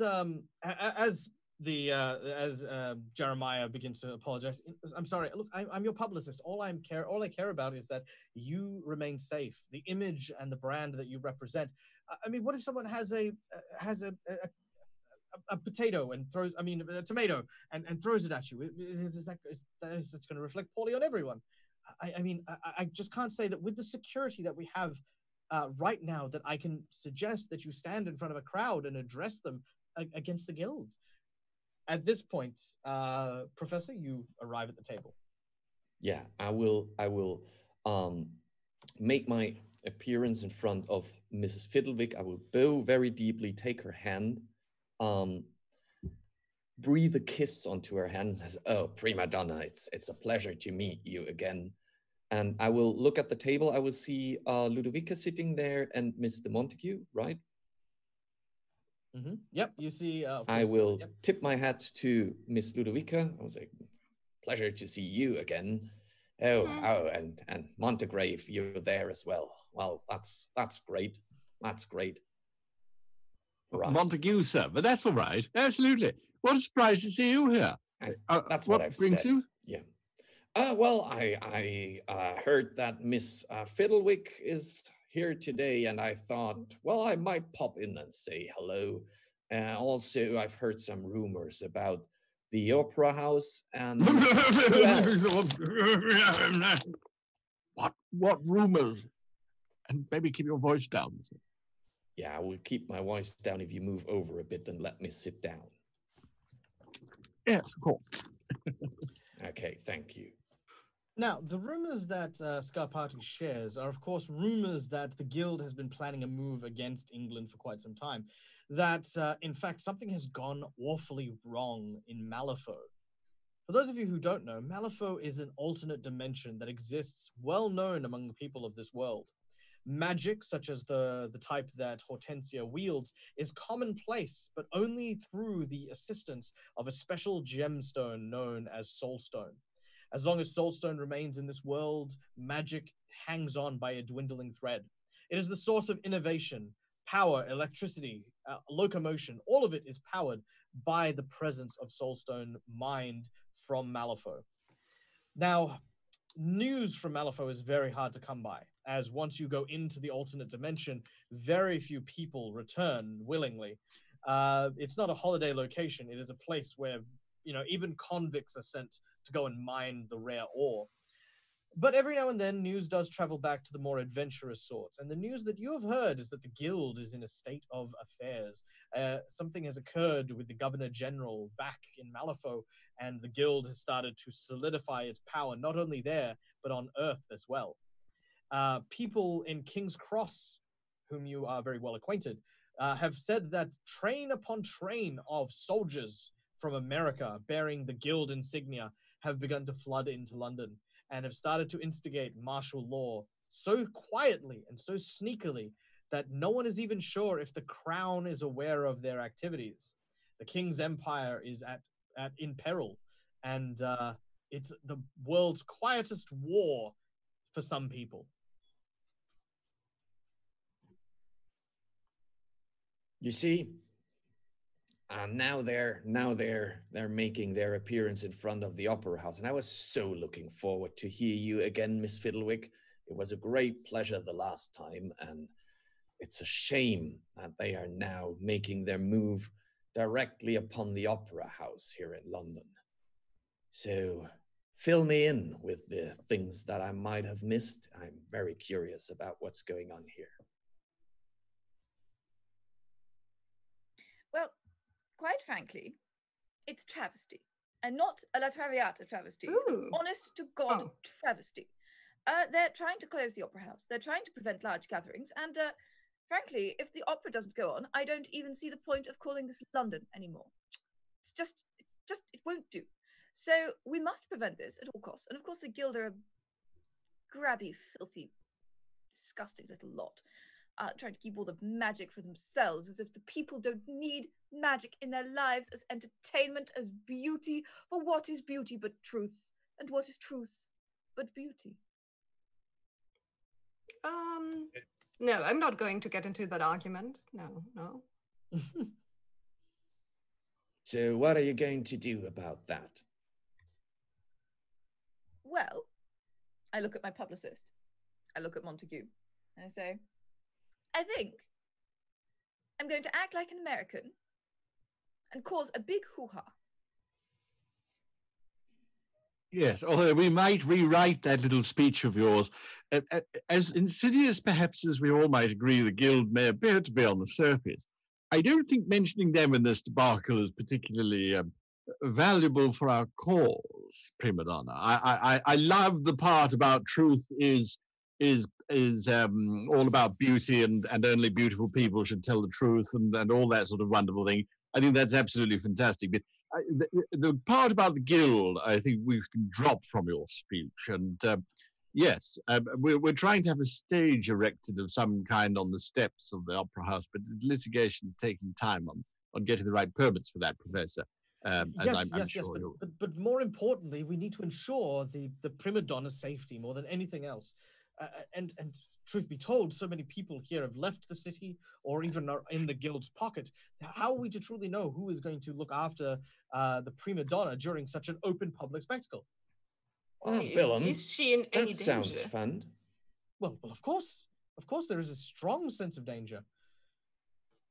But why? I'm not talking about a sense of danger. I'm talking about actual danger. The guild are not well known for their light-handedness. And, well, again, any gathering of people who are frustrated is a powder keg ready to explode. And now pardon, sorry, my friend. Please continue. You said cake. Yeah, he said cake. I've heard it too. No, powder keg. It's an American euphemism, meaning gunpowder stored in a barrel, then for some reason becomes a keg instead of a barrel. You want? No. I want a bomb. This is my point. There are people in the streets carrying explosives. Please, at least for my well-being and my safety, think about at least bringing someone into your entourage that at least can protect you to some degree from ne'er-do-wells in this crowd. Look, little fellow, I didn't catch your name. It's not important. No, it's not important. Just listen. Okay. I have a personal interest in having this little show in front of the opera house, and I will stand up and stand for the security of Miss Fiddlewick myself, and with my little assistant here, who will be very good at that stuff. And no, Montegrave, I'm not going to sign another contract. It was going to simply be a very small agreement between two desperate parties in terms of a small exchange of security for a sum of payment, sir. Nothing special. I think Miss Fiddlewick knows that my word stands, that I'm standing for my word, and that will suffice for her knowing that we will protect her. Indeed, Professor. I've seen your work. I appreciate your assistance. It's going to be an honor. Will be ever in your debt. Ludovica, you had something to say? Ludovica just threw in like a line like, yeah, I think his name matters. Don't you want to know who you're dealing with? At least no. At least so small wig, and she thumbs over at Montague, can set up the papers. Yeah. Again, I don't think we need papers for protecting Miss Fiddlewick, and I can identify a lackey if I see one. So let's keep this sharp. She looks over at Montague. I'm afraid you will not be able to avoid the papers, looking at how happily he's scritching away. Oh, yes. Yeah, no. I imagine. Edward, can you make me a bureaucracy check real quick? Absolutely. Keeping in mind, you do get a positive flip on bureaucracy, if I'm not mistaken. Yes, so I get 2 flips, that's right? That's correct. Well, that's a 4 for your highest. I'm going to cheat. I'm going to cheat fate and substitute 9 of Rams instead. Okay. All right. With the Knight of Rams, you can see that on a napkin, he has very eloquently put together the perfect litigation that has allowed for you to serve as intermediary protectors of Hortensia Fiddlewick during the period of time of the date starting from this morning and finishing, of course, tomorrow at dawn. During the period of times from A to B, you are obliged to the protection and the well-being of the Primadonna, or pain of litigation. Doesn't seem too untowards, and it's more or less what you wanted to do anyway. It's very, very grumpily I will sign it. Just to have Hartigue shut up about. You watch as Mr. Hughes sort of sort of far as Zyra is like, well, it seems like there's no stopping you, Primadonna, and far be it for me to waste an opportunity. I will send out notifications and I will ensure that the rally is successful. But once you are there, I leave it in your capable hands. You are the voice of the people, and it will come down to you to spur their discontent and turn it into something of hope. I truly wish you luck. I will not lead luck, but thank you, dear boy. Madam, you see, he sort of stands, rises. I have much work to do and no time to do it in. He puts his, sort of tips his top hat, and he folds a couple of notes into the bill, which will cover everyone's breakfast, and he will leave. Now, Billum, you can throw that up again. Can I bump into him as he's leaving? No. You can. Give him a slip. I would like to Like to pickpocket him? physically bump into this man and slide my hands blissfully into his pocket. All right, make a pickpocketing check as this guy basically stands up, very nervously walks past, and as he bumps into you, he even apologizes to you. He says, "Oh, I'm terribly sorry. I'm a little bit out of my head. What did you get for your pickpocket?" That is a 9. I'm going to substitute that. Well, hold on. Before you substitute it, a 9 is fine. A 9 is actually enough. This guy is not a trained spy. He's not a soldier in any way. He is a publicist. He is a pencil pushing bookworm. He does not notice as you have basically just very casually slipped in and pulled out his wallet and earned yourself a grand total of 6 script from his wallet. Excellent. I'll sit back down. Oh, I'm sorry about that. It was a little slip of mine. By the way, I'd like to take everyone's attention and just point towards Mr. Scarpati and just acknowledge that withering gaze that he seems to be giving Billum. So you guys have this period of time. You may discuss any details you would like to do before we move to the riot. Scene is yours.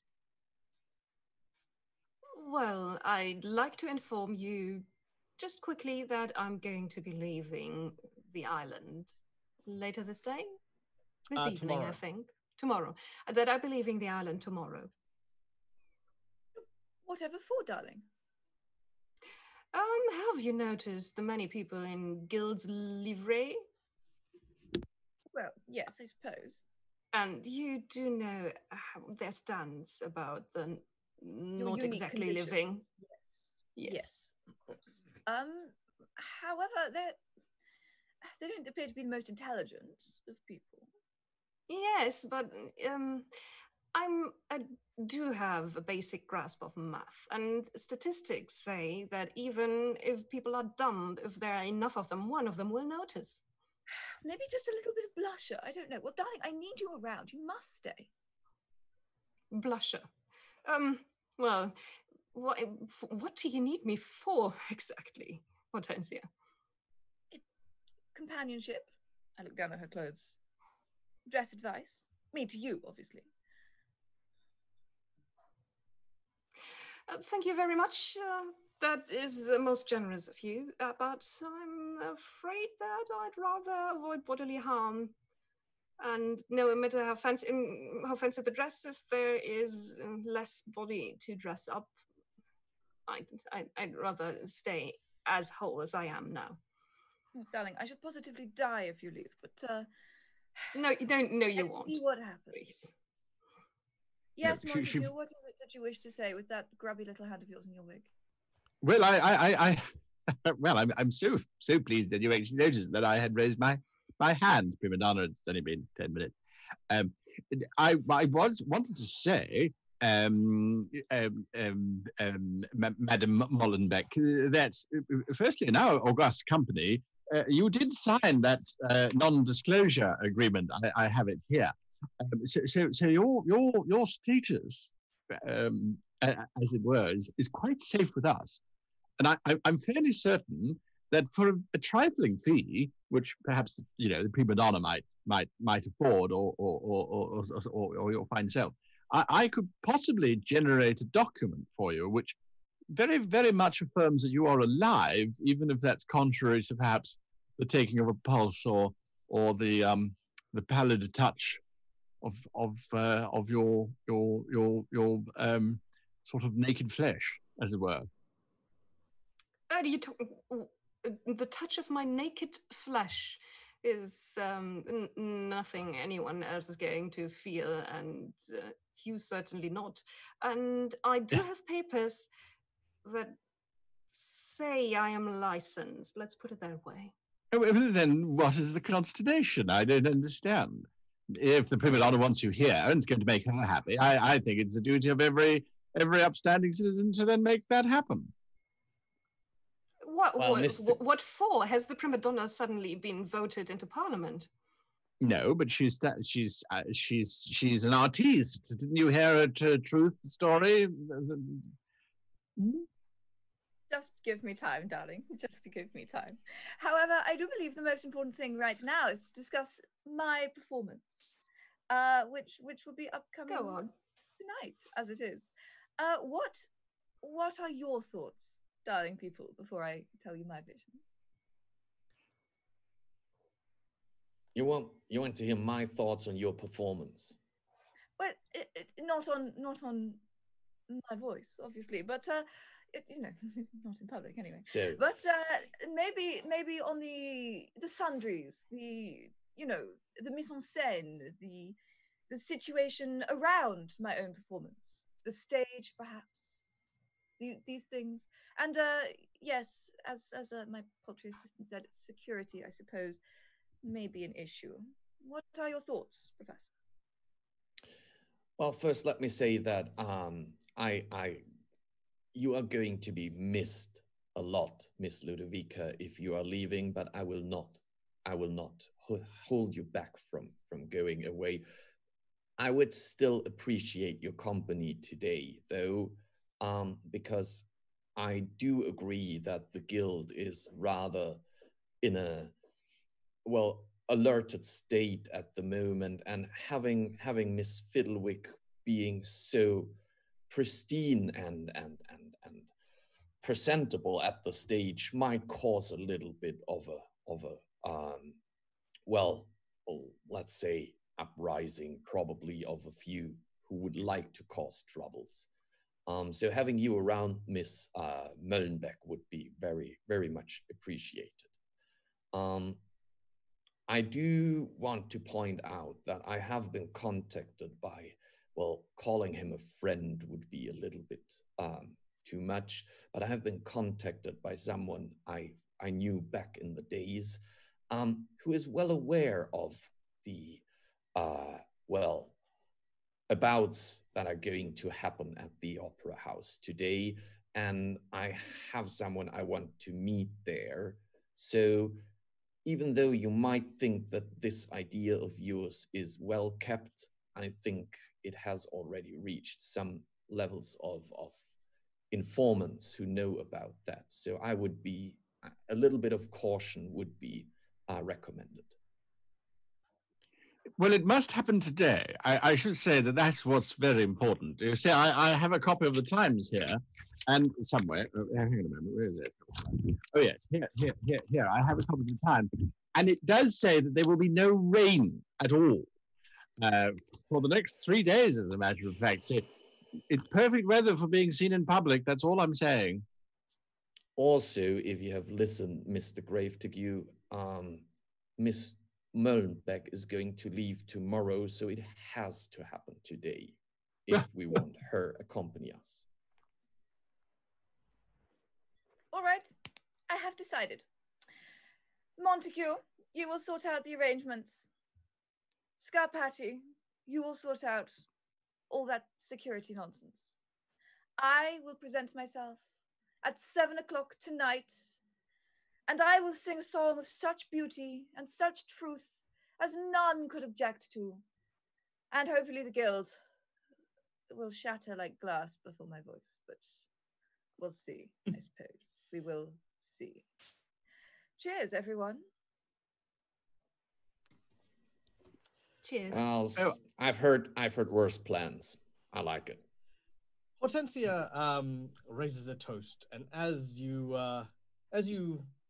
wave at a person who is bringing you a glass, realizing that a place setting has not been made for Edward. The bill comes out, but the coins and the script on the table covers for the meal. As you disembark and leave as you leave the cafe, you could hear the sounds of a commotion. People, sort of in discontent, shouting and carrying on. It's not too far away, as you could kind of hear that this voice is carrying from what you think might be the opera house. My opera house? Your opera house. Well, I'm not on stage. So let's go find out who's taken my spot. All right. Start charging towards the opera house like a steam train locomotive. Making your way forward with your entourage in tow, you can see before you the large courtyard in front of the opera house, where a large collection of people have gathered around a makeshift stage that has been constructed by a person whose banner now it reads as presented by Saragard Gravemont, as it's sort of on this big banner written in large print.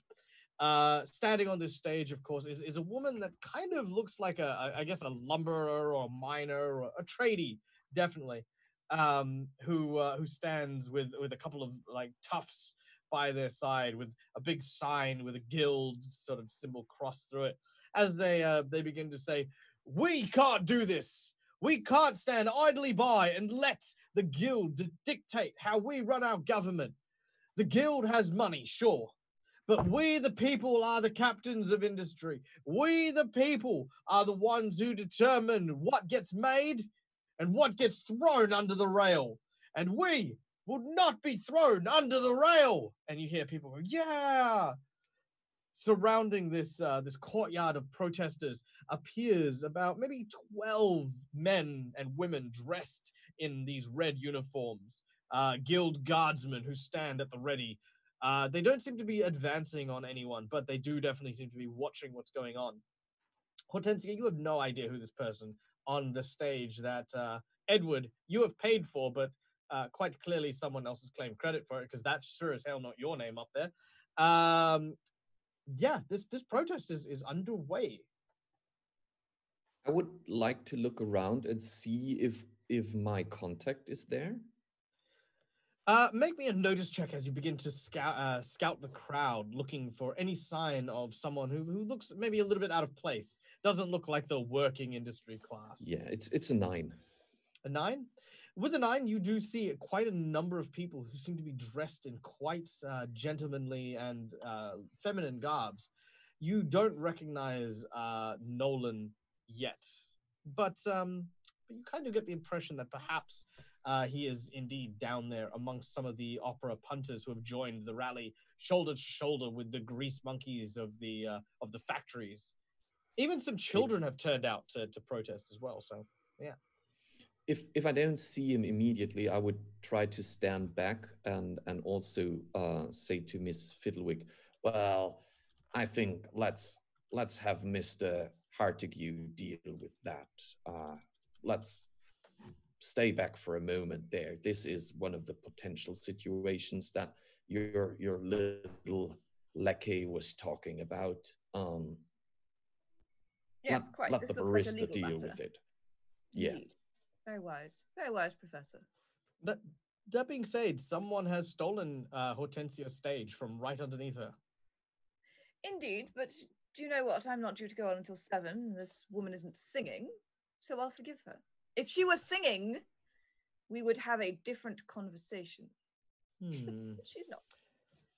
No, I'm not doing it. Anyway, so very well. You make your way down forwards to become sort of mingle with the crowd, like not sort of go into the mosh of it, but sort of get to the outskirts. Slowly but surely, the guild start to talk to one another. You can see that there's this gentleman in kind of like this very, very prim and proper attire, yelling out, "Yes, of course! Down with those blighters who stopped us from attending the opera! The Primadonna's performance shall carry on! Hurrah! He says as someone who's next to him goes, yeah, what that bloke said. You know, clearly you've got a mixing of cultures here. Some people say, did you hear? They locked old Miss Havisham in her house this morning. Yeah, bolted it up straight away. They did. She protested. She kicked. She screamed. They wouldn't let her leave her house. Yeah, no. And I heard that they had shored all the fishing boats from the Thames. Like what? Like all of a sudden we don't need to make produce and try to go and find fish. This is an outrage. It is. And they've closed all the workhouses for the little kids. How are we supposed to provide ends meet for our families if we can't work?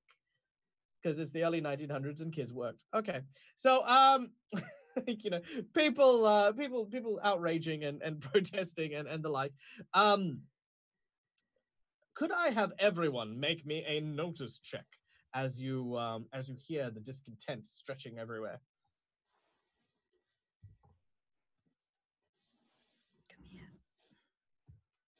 All right. I love when I ask everyone to flip because then we just see like this cacophony of different cards just flying out of my deck. It's amazing. Okay, so what do we get? Starting with Ludovica. 15. Billum.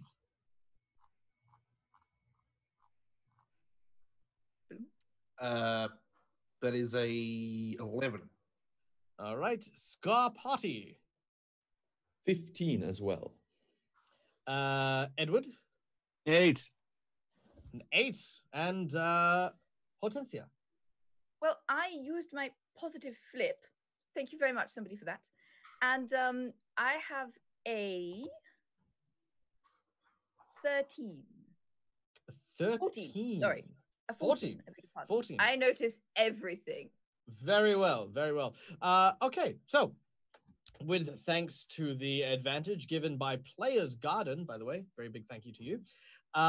You have managed to all, except for Edward, notice one particular chap, a blonde soldier from the guild, who appears to walk by what looks to be a sergeant. There's a crackle over the radio as you hear a voice coming from the other side. It says quite plainly and simply, All right, listen in. The order has been given by the guild. We can't allow these protests to continue. The public space has become too flippant. We need to suppress and disperse this crowd immediately. Use of lethal force is authorized. I repeat, use of lethal force is authorized. Activating riot breakers. And that is when we are going to retreat now a little bit, Miss Fiddlewick. I am responsible for your safety, and that didn't sound very promising. Right, I've got a cease and desist letter here for you, Primadonna. I'm going to make sure that they know that you are currently the one who should be up on that stage right now. This is your function, not their function. You're completely responsible for this action, not them at all. Shall I present it to them? Just hold off on that if you would, Montague, just for one just tiny minuet of a moment, if you would. Thank you so much. Dr. John Scott, I beg your pardon, I misnobered you. Professor, what on earth is a riot breaker? Well, what a riot breaker is. Well, no sooner than Hortensia asks this question, does a horrible hiss seem to come from a nearby vehicle? A sort of a wagon like automotive with two huge drums on either side of this wagon. It's clearly a military vehicle of some kind. Opens to the side with this kind of gas of steam that just sort of pours outwards, from which several of these robots disembark from the vessel. You see, Miss Fiddlewick, I have the strong feeling that those are the riot breakers. And although I would love to see how Mr. Gravetooth is going to, fight over his stage, I think we should inform him about the fact that we are going to die soon if we're not leaving. Yes, I think retreat now and litigation later is probably the wise course of action. Agreed. Who needs litigation? It's not our party, not our monkeys. As you begin to make your way sort of away from the center of the crowd, you realize very quickly that these riot breakers have surrounded the courtyard. A booming megaphone stretches outwards from one of the riot breakers, which says in a very metallic voice,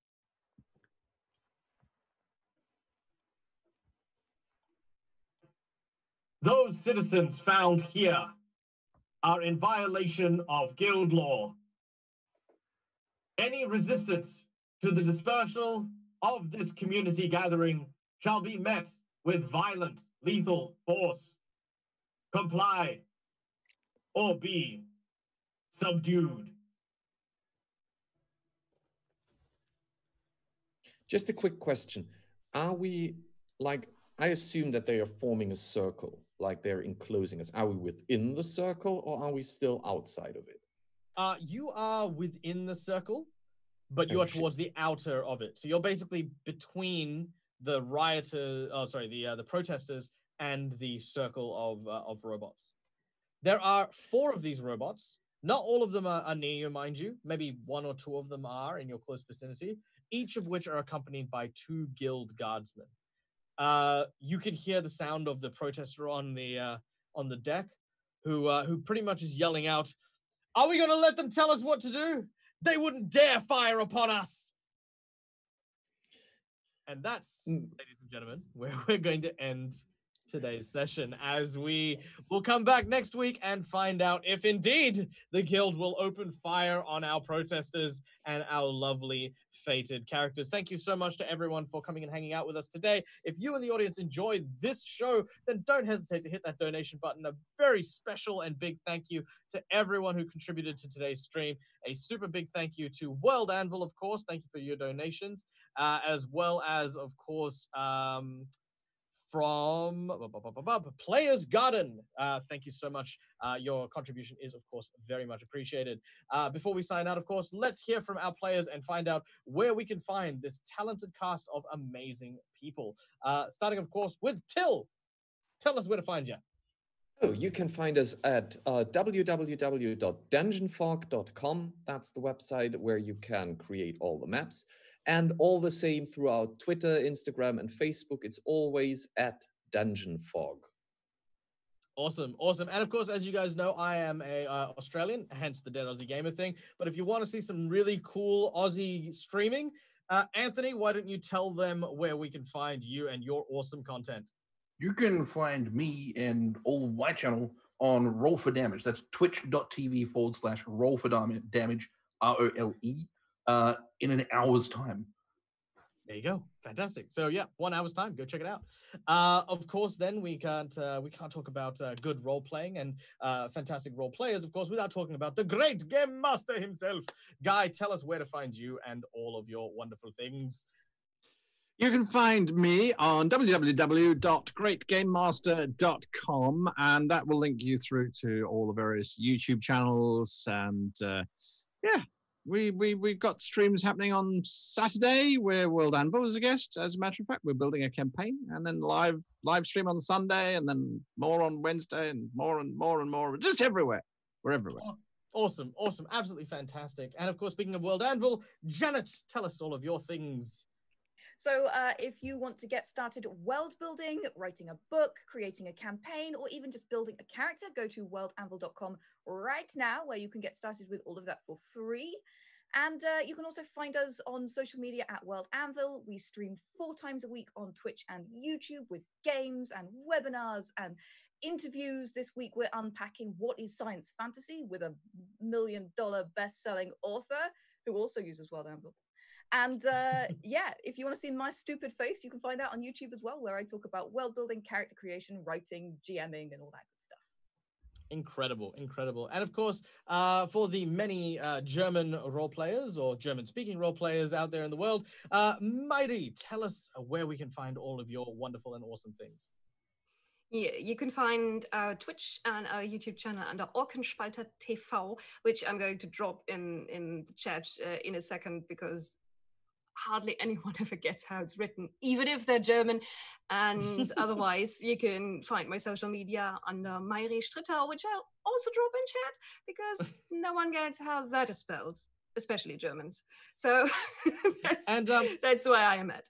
And you know what? I'm going to add an extra thing here. Like, as someone who has dropped in on Mhaire streams more than once, I got to say the community is super friendly, even to people who don't speak German. I've had the fans translate to English just because they wanted me to feel welcome. They're an amazing group of people. So even if you don't speak German, definitely check it out and brush up on your German as well. I mean, yeah, that's what I did.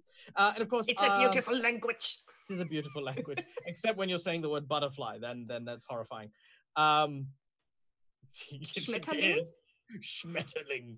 That sounds like a butterfly with a Gatling gun. Anyway, so anyway, I have been Michael, the Dead Aussie Gamer. You can find me pretty much anywhere you can type Dead Aussie Gamer. I do live streams and the like. And with me, of course, from behind the scenes is none other than the talented, the ever wonderful, the ever lovely editor, who you can find on Tabletop Explorers. And of course, lastly, we cannot have this show without giving a big shout out and a big thank you to the Mercs of Mischief for hosting us on their channel. Thank you so much, guys. We had a great time. We hope you guys had a great time, and hopefully we'll see you next week for episode 2 of Avalon Society London Falls. Till next time, from us to you, game hard or die trying. Bye-bye!